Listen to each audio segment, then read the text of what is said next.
Well, for me personally, when I wake up in the morning, I ask myself the same exact question every single day.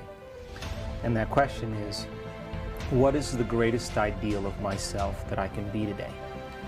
Now, there's enough science to support this concept that when we begin to become conscious of our unconscious thoughts, we begin to notice our unconscious habits and behaviors, and we begin to pay attention to our emotions.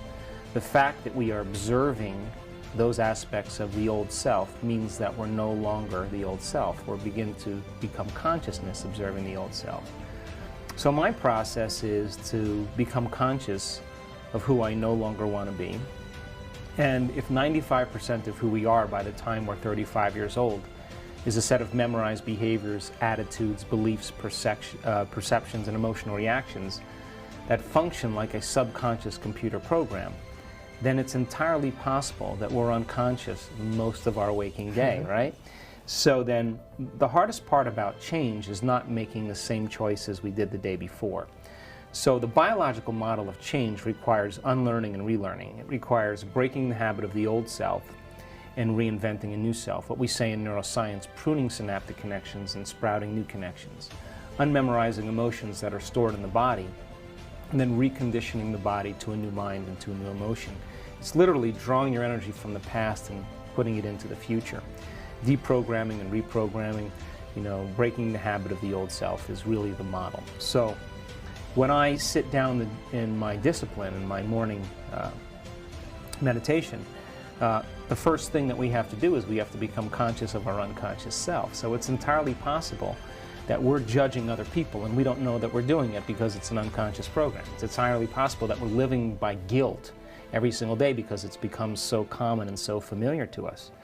So as we begin to become conscious of those unconscious states, we're going into the operating system of the subconscious and making them conscious. So the more we are conscious of those unconscious states, the more control we have on those later on in our day. And so most people, they start out with really good intentions to think positively, but they may have been thinking, acting, or feeling negatively for the last 25 years. So I just take a little bit of time and I become aware of who I no longer want to be. Then I begin to think about who I want to be when I open my eyes, what thoughts I do want to fire and wire in my brain, what behaviors I do want to demonstrate. And if you begin to contemplate or even mentally plan or rehearse your behaviors, if you do it properly, mental rehearsal shows that you begin to install the neurological circuits in your brain. So now the brain looks like the experience has already happened, or better yet, the brain is primed now for you to get your behaviors to match your intentions in your waking day.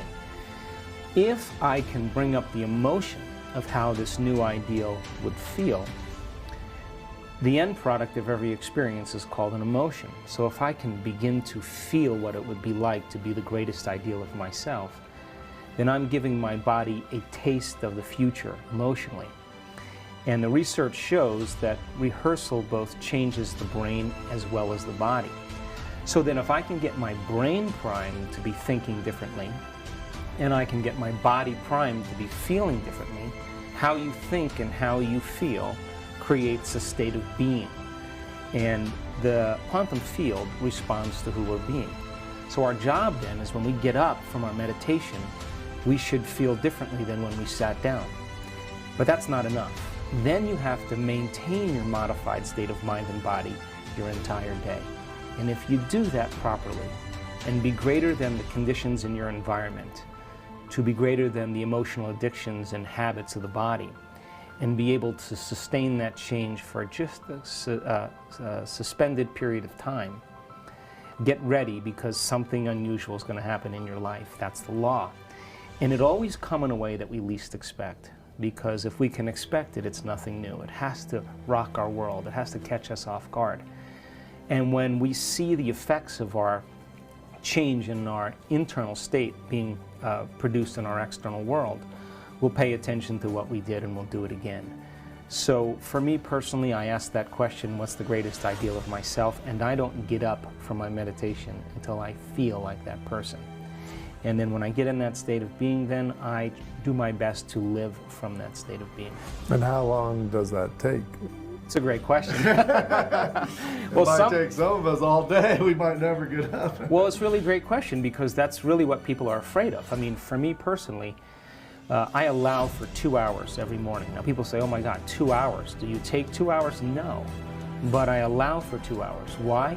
Because if I allow for 1 hour, my ego will say, well, there's not enough time. You won't get it done. But if I allow for 2 hours, I'm not thinking about time.